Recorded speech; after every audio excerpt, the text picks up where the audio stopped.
ABC One Television. ABC One Television. Le leader en actualité.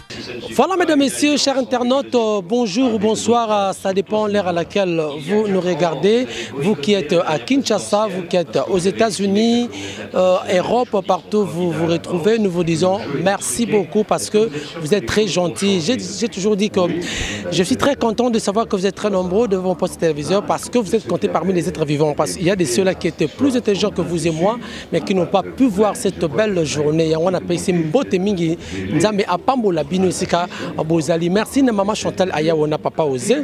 Puis na pesi moto na Dadi Boyembe na Washington.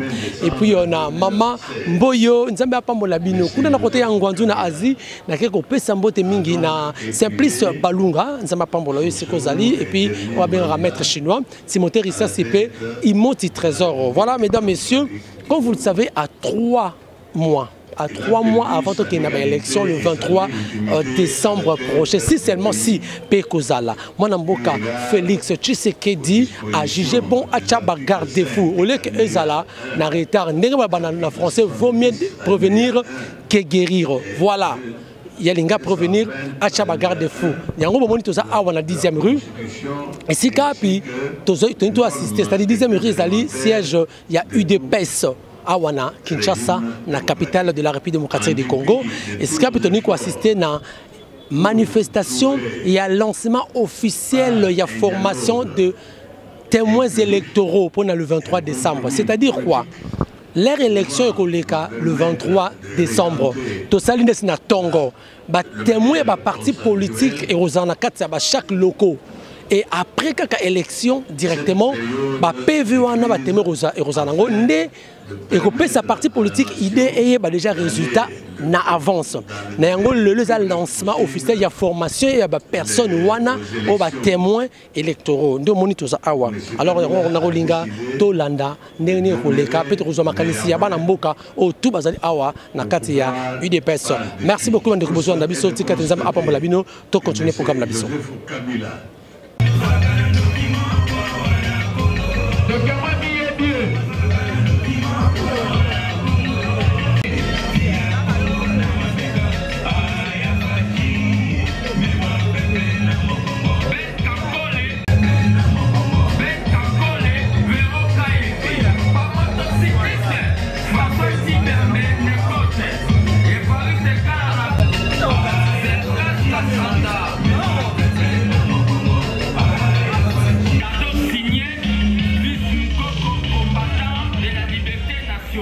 Ouais, merci.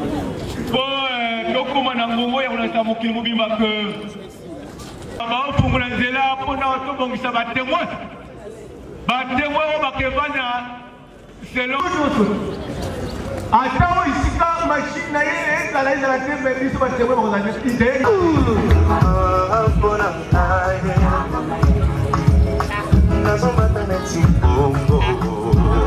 Ça va beaucoup, on y va, monte encore.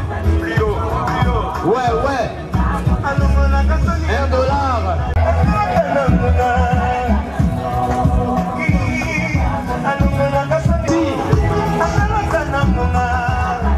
Prenez-vous en charge.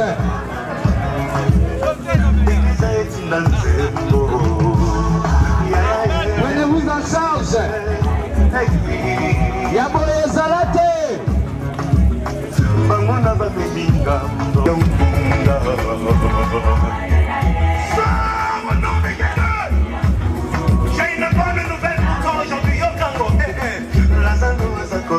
Candidat à peuple né à Boyou.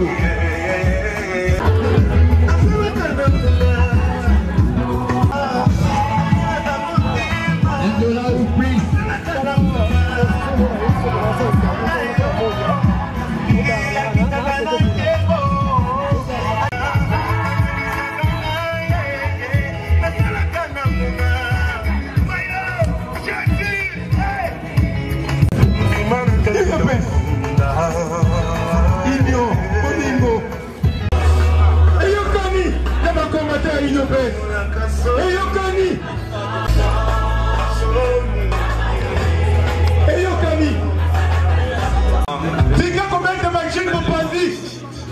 Non, mais coquille.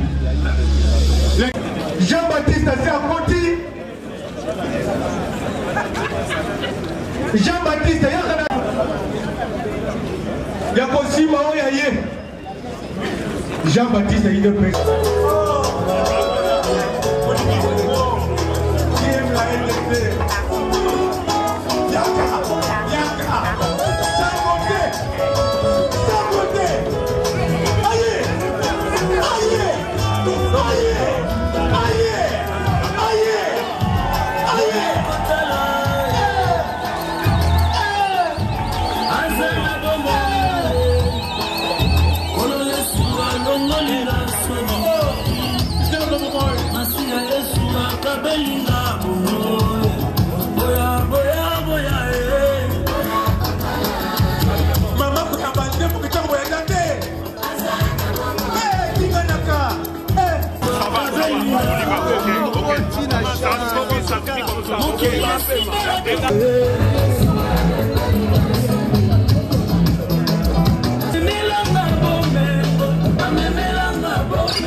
Nous aurons l'allocution du président de la SEC qui sera suivie de la présentation du module de formation de témoins.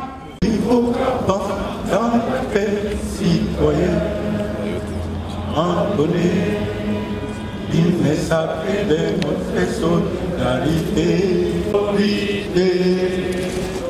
Union pour la démocratie et le progrès social.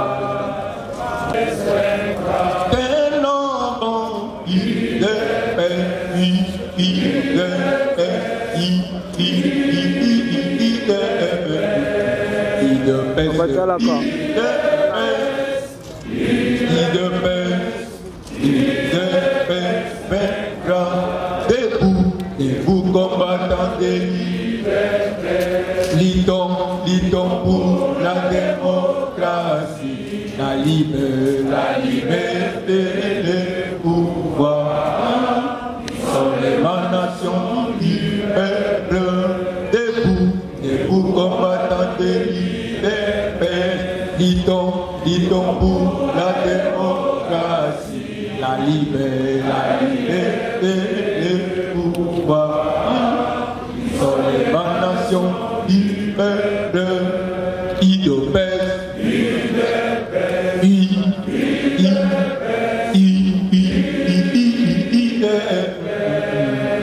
Merci.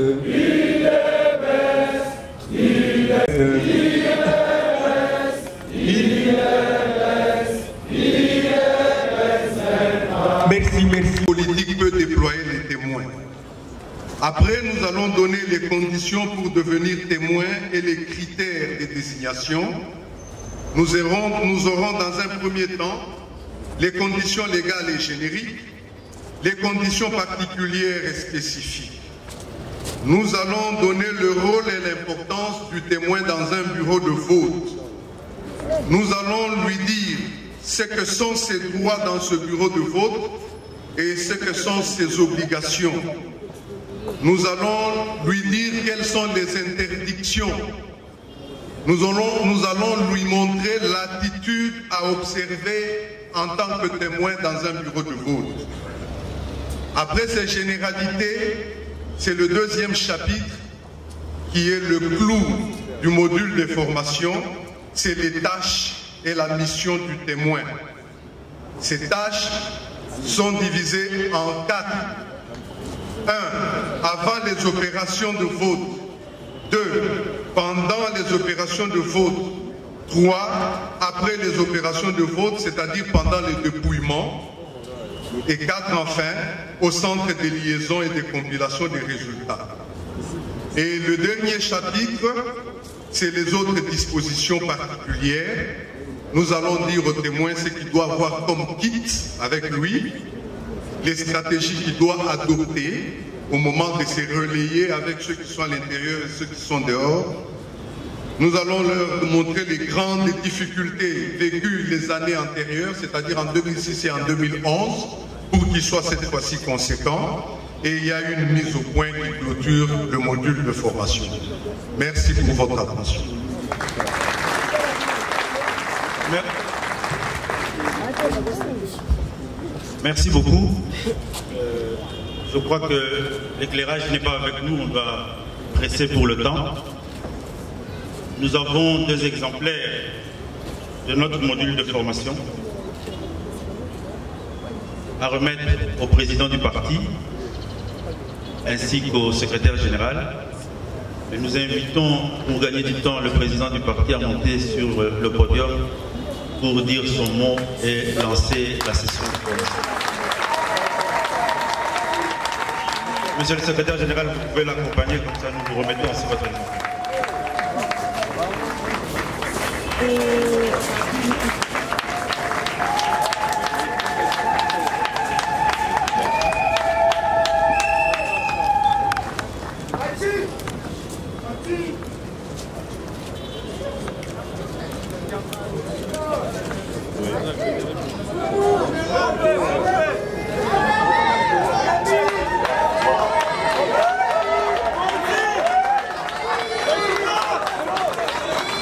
UDPS viva! UDPS viva! UDPS viva! Viva! Viva! Viva!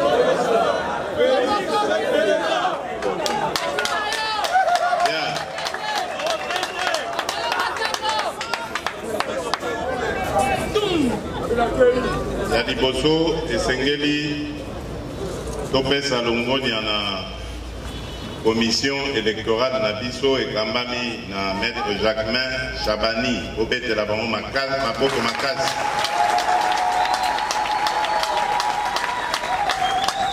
UDPS elakisi volonté na ye ya kokende na maponomi. Maponomi wana toyebi ke ezali etumba monene tozali kokende. Esengeli biso banso to s'impliquer kobanda bakandidat ti na baélecteur. Moto atikala te ezali affaire nationale.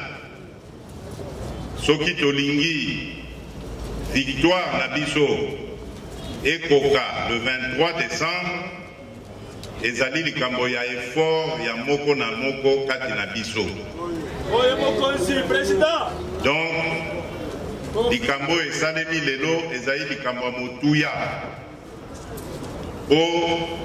Contrairement na 2011 o bazwaki biso na mwa surprise, lelo tozali na temps ya kobongama kobongisa batémoin na biso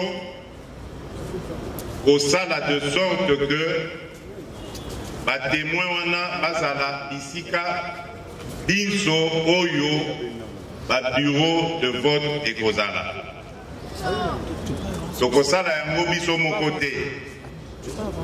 Lokwa boyebi opposition mobimba lobby ekokutana na esplanade ya place de Martyrs po tosala lisusu message na peuple na biso na likambo etali maponomi. Tozali na kokende elongo mpona koluka candidat commun pe kosangisa mayele na makasi po tozala na batémoin to surveiller élection wana tisuka. Yango wana na lobi awa ezali likambo ya biso banso. Toyebi lelo que peuple na biso elingi changement. Toyebi pe lisusu que bao bazaki kokamba mboka balingi kotikala kotingama na pouvoir malgré le fait que peuple asi aboyi bango. Toyebi pe que bazali kodévelopper ba moyen ya ndenge na ndenge po bakoka koyiba biso victoire ndenge bayibaka biso na 2011. Kasi biso tolobi tozali loko yango wana ekenge wana ezali kotinda biso to s'impliquer biso banso na likambo etali élection ya mbula oyo ezali likambo ya makasi te. UDPS ezali parti ezali implanté mboka mobimba ya Congo. Donc tobengana bandeko basi bandeko mibali toyoka toya na appel oyo ebandi lelo à partir ya SEP toko former ba témoin ba formateur ya ba témoin ba formateur wana toko tinda bango bisika biso na kati ya Congo bakende pe ko former ba formateur misusu oyo tour na bango sikoyo ba ko former ba témoin na lingina yoka que ba volontaire ba leki kutu na ba demande oyo tozali na yango ba yebisi bino awa que esengeli tokoma na ba 270 000 témoins na linginga na yoka que 500 000 candidats bayeki ko se présenter po bazala ba témoins makasi na biso ba possibilité na biso ekouta be epai na bino elengi sikoyo quelques semaines tolansaki opération ya $1 par Congolais pour bapesa biso makasi ya ko transformer vie ya ba Congolais banso bobosana mission wana te o bozali na yango devoir boluka bisika biso oyo bokoki komona ba coordonnées ya opération wana tolansaki eleki sikoyo mwa mikolo bosala maso makoki po bopesa biso makoki oyo esengeli esalaka to transformer ba discours na biso na réalité lobi Congo ebonga etelema bana Congo azongela dignité na fierté na bango ona bongo esengeli kopesa $1 par Congolais tozali 80 millions de Congolais à peu près ce qui chaque Congolais a payé quelque chose à la moitié il y a 80 millions ana bino moko bomoni combien toko ozanango na makoki oyo tokopesa ba candidat na biso na provincial ba candidat na biso na national candidat na biso na présidentiel po totala ndenge ya kolonga bitumba oyo ezali koya dans 3 mois. Voilà, combattant, moi message nazaki nango pona lelo na pesi bino susu merci et na déclaré ouvert session il y a formation il y a pas formateur il y a pas témoin. Merci beaucoup. Meeting ya lobby. Ah oui, voilà, bon meeting ya lobby. Banda 10 heures rassemblement et Kobanda. Donc bino banso tozai kozela bino na esplanade oyo ya place des martyrs oyebi yango en face à stade esika président na biso ya motema asalaka dernier meeting na ye ya vie na ye oyebi yango etikala mémorable meeting oyo le 31 juillet. Il y a le 31 juillet 2016. Donc, Bino Banso, Bazali Kotozali Kozela Bino Kuna, Topesi Bino rendez-vous Kuna, lobby à partir il y a 10 heures au Bandarokete. Bobanga Eloko Mokote, Bobanga Moto Mokote, Tozali souverain primaire, Bisonde Moutou, Tozola Kisanzela. Merci beaucoup.